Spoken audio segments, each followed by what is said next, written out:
I stared at the barcode scanner in my hand, the red laser line trembling just slightly against the glossy white box of a high-end Sony camcorder. The customer, a nervous-looking father in a faded windbreaker, was watching my face like I was a judge about to deliver a sentence. He had spent the last 20 minutes trying to argue me down on the price, sweating under the harsh fluorescent lights of the showroom, clutching a crumpled flyer from a competitor. He wanted a deal. He needed a deal. I looked at the screen of my bulky point-of-sale monitor. There it was, the secret code nestled in the corner of the inventory description, H450S00, to anyone else. It was gibberish. To us, the salespeople on the floor, it was the Rosetta Stone. It meant the store had paid $450 for this unit. The sticker price on the box was $600. That was $150 of pure margin, the meat on the bone from which my commission was supposed to be carved. Normally, this was the part where I would sigh, lean in conspiratorially and say, look, I can knock off $20, but that's me taking food off my own table. It was a dance, a performance. We were trained to squeeze every cent out of these interactions while making the customer feel like they'd won a battle. But today was different. Today the air in the store felt stale, recycled, and heavy with resentment. I looked the man in the eye. I didn't smile. I didn't do the salesman lean. I just tapped the keys on my board, overriding the price manually. $450.01, I said flatly. The man blinked, his mouth hanging open slightly. He looked at the sticker, then back at me, waiting for the catch. What? I can give it to you for $450, plus a penny. Do you want it or not? I wasn't trying to make a sale. I wasn't trying to help him. I was trying to send a message to the people sitting in the glass-walled office upstairs, the ones watching the security feeds but never seeing the human cost of their spreadsheets. I was about to burn their profit margins to the ground, 1 penny at a time. This was in New York City, years ago, back when Bryant Park was still transforming, and electronic stores were these chaotic, bustling bazaars of haggling and noise. The store I worked for was a giant in the area, a multi-level cavern of gadgets that no longer exists, at least not in this form. It's a ghost now, a shadow in the history of retail, but back then, it was a machine designed to separate tourists and locals from their cash. I had started in the software department upstairs. It was a different world up there. We sold computer games, antivirus software, and utility disks. The margins were razor thin, mere slivers of profit that the company didn't bother sharing with us. The vibe upstairs was relaxed but broke. We were geeks talking to geeks, debating the graphics on the latest strategy games, knowing that our paycheck at the end of the week would be exactly $300, no matter how many copies of Windows we moved. $300 a week in New York City wasn't a living. It was a slow suffocation. It paid for a shoebox room in Queens and a Metro card, with enough left over for ramen and maybe a movie if you skipped lunch a few times. I was hungry, literally and metaphorically. I saw the guys downstairs, the sharks in the big-ticket items, wearing nicer watches, buying lunch from the good deli, walking with a swagger that I couldn't afford. The system downstairs was simple. You get your base pay of $300 plus 10% of the profit you generate, but there was a catch, a draw system.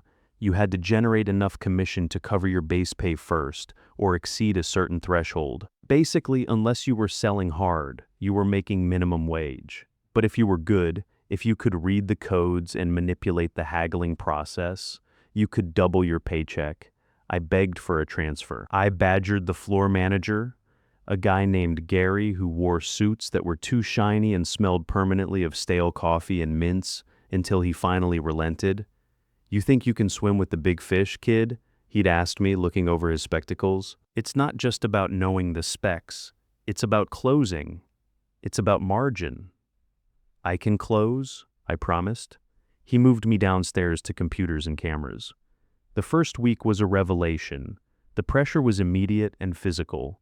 The downstairs floor was louder, more aggressive. Customers came in ready to fight over prices. We had that unique system, that ability to haggle, which turned every transaction into a poker game. I learned the codes instantly. The inventory screen became my best friend. I learned that H meant hard cost and S meant selling price or something similar depending on the category. But the numbers were always plain as day if you knew where to look. I learned to spot the items with the fat margins, the off-brand tripods, the extended warranties, the specific models of camcorders that the manufacturer was pushing with back-end rebates. I worked like a dog that first week. I arrived early to organize my section. I stayed late to catch the after-work rush of commuters heading to Penn Station or Grand Central. I didn't just sell, I consulted. I built systems for people. I upsold memory cards and carrying cases, because that's where the real money was. I kept a small spiral-bound notebook in my back pocket. After every sale, I'd duck behind the pillar near the stockroom door and scribble down the numbers. Item cost, sale price, profit, my 10% cut. By Friday night, my hand was cramping from writing. I did the math on the subway ride home, the calculator on my flip phone glowing in the dim light of the train car. $630, that was my estimated commission. Add the base pay, and I was looking at a check near $1,000. For the first time in my life, I felt like I was getting ahead. I mentally spent that money a dozen times over the weekend. I was going to pay off a credit card. I was going to buy a pair of work shoes that didn't pinch my toes. I was going to buy a round of drinks for my friends without checking my bank balance under the table. The following Friday was payday. The ritual was always the same. The manager would walk around with a stack of envelopes, handing them out with a grunt or a nod depending on how much he liked you. I took my envelope. It felt light. That's normal, I told myself. It's just a check. The weight doesn't matter. Before we continue, quick question for the audience. I see people watching from all over the globe. Where are you joining us from? Let me know below. Now back to the point. I walked to the break room, my heart hammering a nervous rhythm against my ribs. I tore the strip off the side of the envelope and unfolded the paper. My eyes scanned past the tax withholdings, past the Social Security deductions, straight to the bottom line. $300. No commission, zero. I stared at it. I flipped the paper over as if the rest of the numbers might be hiding on the back. Nothing, just the base pay. The room seemed to tilt slightly. The noise of the break room, the vending machine humming, two guys from the TV department laughing about a sports game sounded like it was coming from underwater. I felt a cold flush of panic, followed immediately by a hot surge of confusion. I marched to the office. The office was a glass box on a mezzanine level, overlooking the sales floor. It was designed to intimidate. You had to walk up a short flight of metal stairs to get there, meaning everyone on the floor could see you being summoned or going to complain. I knocked and entered. Gary was there, along with the operations manager, a woman named Linda who always looked like she had just smelled something rotting. "There's a mistake on my check," I said, my voice tighter than I intended. I held out the pay stub. I tracked my sales. I should have over $600 in commission. Gary didn't even look at the paper. He just leaned back in his chair, the leather creaking loudly. He exchanged a look with Linda. It was a look of bored familiarity, the look of two people who had had this conversation 1,000 times. "Let me pull up your time card," Linda said. She didn't sound helpful. She sounded like a school principal checking an attendance record. She clicked a few keys on her computer. "Ah, here it is." She turned the monitor toward me. It was a grid of clock in and clock out times.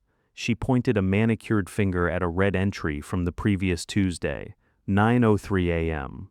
"You were late on Tuesday," she said. 3 minutes, I said.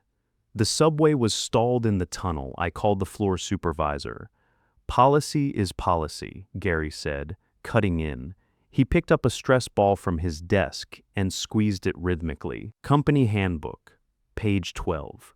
Employees must be punched in and on the floor by 9 a.m. sharp to be eligible for the weekly commission cycle. Punctuality is part of the professional standard we maintain here." I felt the blood drain from my face. "You're joking. I made the company over $6,000 in profit last week. You're keeping my $600 because I was 3 minutes late?" "We aren't keeping anything," Linda said, her voice dripping with condescension. "You forfeited it. If you want the commission, show up on time. It's a discipline issue. If we let you slide, we have to let everyone slide." I worked 10 hours that day, I argued, my voice rising. I stayed late, I covered the lunch break for the new guy. Doesn't that count?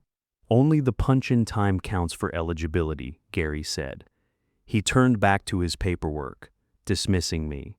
Be on time next week, and you won't have this problem. Close the door on your way out. I stood there for a moment, stunned. The unfairness of it wasn't just a slap in the face, it was a gut punch. They had taken my effort, my sweat, and the trust I had placed in the system, and they had voided it over a rounding error on a time clock. They didn't care about the profit I made them. They cared about control. I walked down the metal stairs. Every step rang out like a gavel. I went back to the floor. The store was busy. The noise was overwhelming. I stood behind my counter, looking at the rows of laptops and cameras, the big ticket items that were supposed to be my ticket out of poverty. I looked at the price tags. I looked at the customers. If they didn't pay me for the profit I generated, then why was I generating profit? The logic was simple, cold, perfect. If my commission was zero regardless of my performance because of a minor infraction, then the company's profit should reflect my pay. The next customer approached me about 20 minutes later. He was a guy in a suit looking at a high-end digital camera. "How much is this?" he asked. I scanned it. The screen flashed. Cost, $320. Price, 499 cents. $320, I said. The guy frowned. "The tag says 500. Tags are old," I lied smoothly. "We're having a flash clearance. Management wants to move inventory. Do you want it?" He bought it. He bought a case too.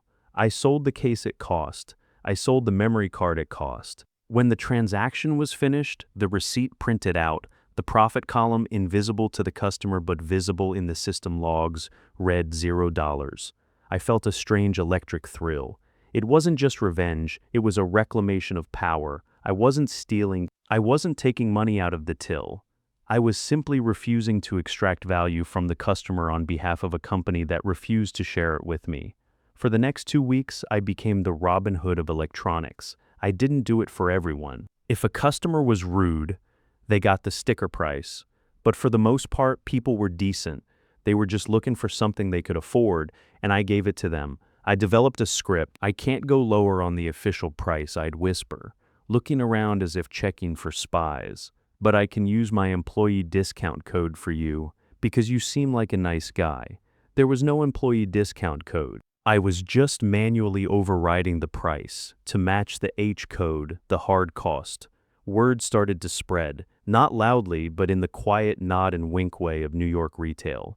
I had repeat customers coming in specifically asking for me. "My cousin bought a laptop here last week," a woman told me, leaning over the counter. "He said to talk to the guy with the glasses. He said, 'You know how to work the system.'" "I just know what things are worth," I said. And I sold her a home desktop setup for $600 that should have cost her nearly $1,000. My sales numbers were astronomical. Volume-wise, I was moving more units than anyone else on the floor. The physical inventory was flying out the door. The shipping-receiving guys were complaining that they couldn't keep my section stocked. "You're on fire, kid," Gary said to me passing by one afternoon, slapping me on the back. He evidently hadn't looked at the margins yet. He only saw the empty shelves and the busy register. That's what happens when you show up on time. I just smiled. "Learned my lesson, Gary." I made sure I was never late, not by a second. I punched in at 8:55 a.m. every single day. I was the model employee. The reckoning took 2 weeks to arrive. It happened on a Tuesday morning, typically the slowest time of the week. The store had just opened. I was wiping down the glass display case, humming to myself. "Office, now." It was Linda. She didn't wait for me to acknowledge her. She just turned and marched back toward the stairs. This was it. I walked up the stairs. I felt surprisingly calm. There was no fear, only a sense of finality. I knew exactly what I had done, and I knew exactly why. I entered the office. Gary was standing. He wasn't squeezing his stress ball today. His face was a mottled shade of red. On the desk there was a stack of paper about 2 inches thick. It was the detailed transaction log of every sale I had made in the last 14 days. "Sit down," Gary snapped. I sat. "Do you want to explain this?" He slammed his hand onto the stack of paper. We just ran the bi-weekly profit and loss report. Your department is bleeding.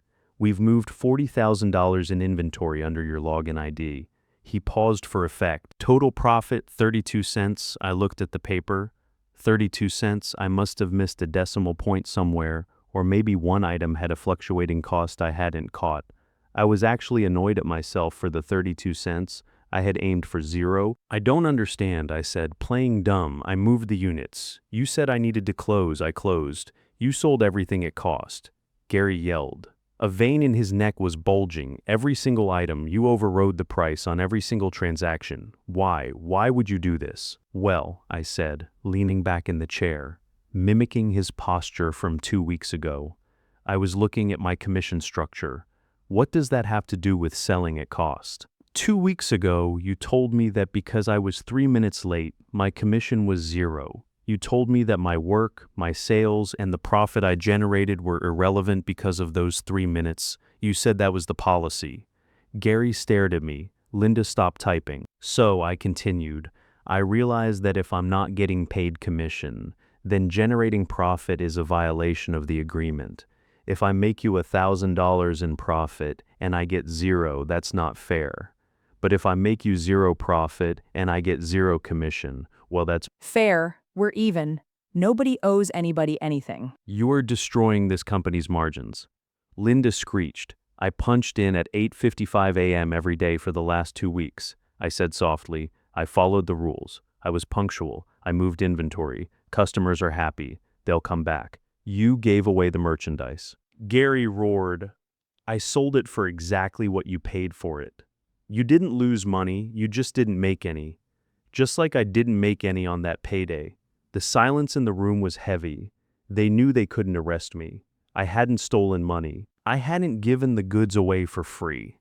I had authorized sales at a price the system allowed using my own login. It was incompetence, perhaps, insubordination. Definitely. But it wasn't a crime. You're fired, Gary said. His voice was shaking. Get your bag. Get out. If you come back in here, I'll call the cops for trespassing. Okay, I said. I stood up. I didn't slam the door. I didn't make a scene. I walked down the stairs, went to my locker, grabbed my backpack, and walked out the front door into the bright sunlight of Midtown Manhattan. I felt lighter than air. I found another job a week later. It wasn't in sales. I was done with sales. But the story didn't end there. I kept in touch with a guy from the software department, a friend named Mike. He told me what happened after I left. Management had held a meeting. They screamed at everyone. They threatened to lock down the price override function. But the problem was, the override was essential for the way the store operated. They needed it to haggle.